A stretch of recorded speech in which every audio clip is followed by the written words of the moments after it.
Tapos yung pinakamalaki, pinapatawag daw yung magulang. Matigas ang ulo eh. Ayun, Oh my God. tawa-tawa pa sa pakin eh.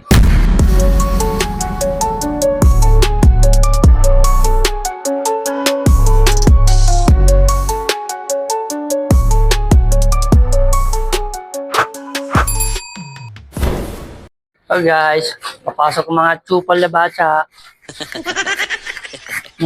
Ito pa isa, pinapatawag sa school.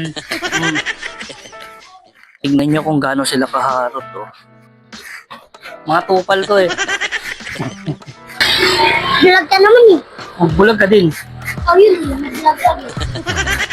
Yun, at nakipagkulitan nga pala ako kay Kuya Ibo. Makulit tong batan to eh. Tamo tong taga-video namin, may padila-dila pa, gulpi ka sa ina mo, loko. Pipirmahan lang to? Asman. With print name? Hindi na. At ito, meron nga po pala siyang pinapirmahan sa akin. Ewan ko kung para saan to. Yung may tsura ko, oh. May nakasupsup pa, oh. Oh, supsup pa, oh. Oh, papirma ko, no. At ito, medyo pinas-forward ko na kasi nagmamadali na kami. At mahuhuli na sila sa kanilang klase. Yo, pare. Paano ko siya, pare? Binati nga pala si Kuya Ibo ng kanyang tropa na Manong Sampagita. Tapos yung pinakamalaki, pinapatawag daw yung magulang. Matigas ang ulo eh. Ayun oh. Tawa-tawa pa sa pakin eh. At malapit na nga po pala kami sa eskwelahan ng aking makukulit na bata. Kaya ito, papasok na sila.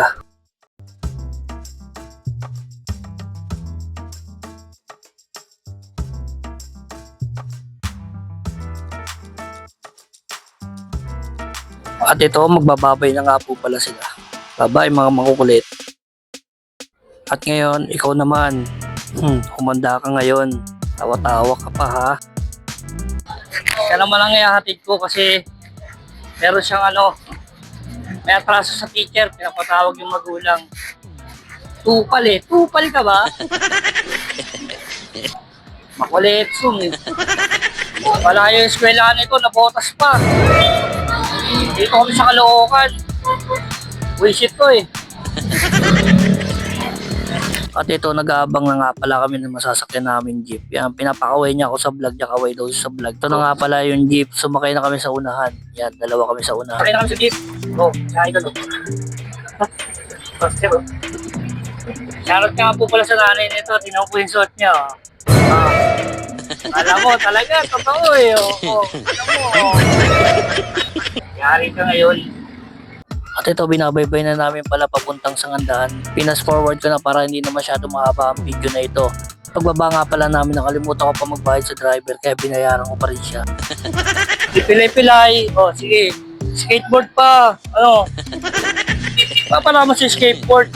Imo ka ba? Pasaway ka eh. Ay, wala akong pera dito. Magbibili ko sa'yo. Tara, sabi tayo. At ito, tumawid lang para sumakay ulit sa panibagong sasakyang jeep. Stay tuned lang guys para malaman nyo kung bakit siya pinapatawag. The moment of truth. Hindi ka mapakali ngayon, no? Humanda ka ngayon. Ano?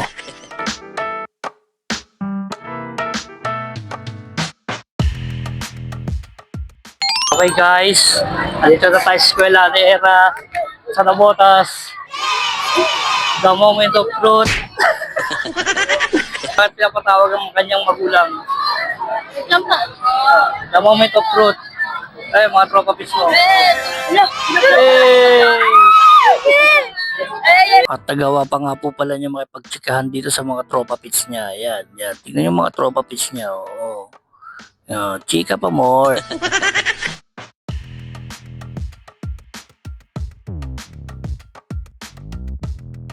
At ito, magpapaalam na nga pala kami sa mga tropa nitong aming anak. Daw, yari ka ngayon,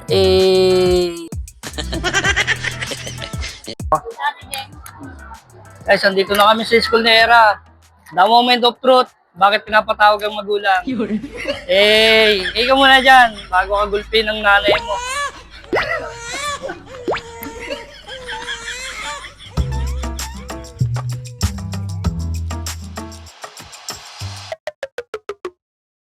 Wala pa yung teacher nila.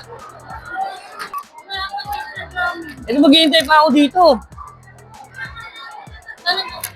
Talong mo muna.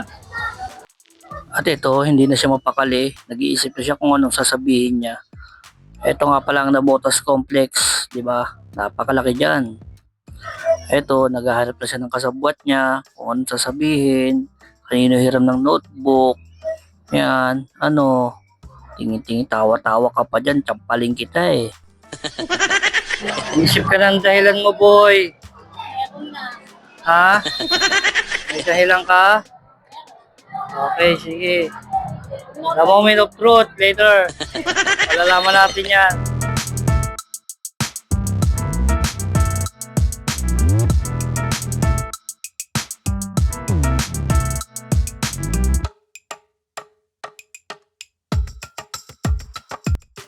Wait lang natin yung teacher niya. Andito na yung teacher eh.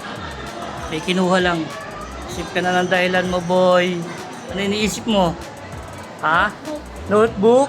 Oh, book kasama mo ngayon. Kanina dito siya pumasok eh, no? Tapos doon naman siya lumabas. Diyan labasan. Ah, ganun ba? Malikot din eh, kung saan sa susunod. Joke lang po. Ah, ganun. Hindi po talaga siya mapakali, guys. Nag-iisip po siya ng sasabihin niya. Ayun, andyan pala eh. Kunin mo na yung notebook mo, pilisan mo. Bawas pagalit ng teacher, loko. At ito, kausap ko na nga po pala ang teacher ni Era. Hindi ko na nga po pala pinarinig sa inyo mga sinasabi ng teacher niya kasi bilang privado na rin ng teacher. At ito, patuloy nga po pala kami sa aming pag-uusap. Medyo may sermon din sa kanya kasi makulit talaga to. Hindi siya pumapasok sa klase ng Pilipino. Wala raw siya sa GC. At ito, tapos na nga po pala ang pag-uusap. Kaya ito, magpapaalam na tayo sa kanya. Galingan mo ha, umanda ka sa akin pag uwi. Kaya para sa inyo mga estudyante, pasukan nyo lahat ng klase meron kayo. Dahil hindi madali ang kinabukasan na abutin ninyo pag hindi nyo inayos ang inyong pag-aaral. Gawin yung kayamanan ng inyong pag-aaral. Dahil wala kang may papamana sa inyo kundi ang inyong pag-aaral lamang. So hanggang dito na lang. Maraming salamat nga pala sa pagsama sa walang kwenta namin video ngayong araw. Bye-bye!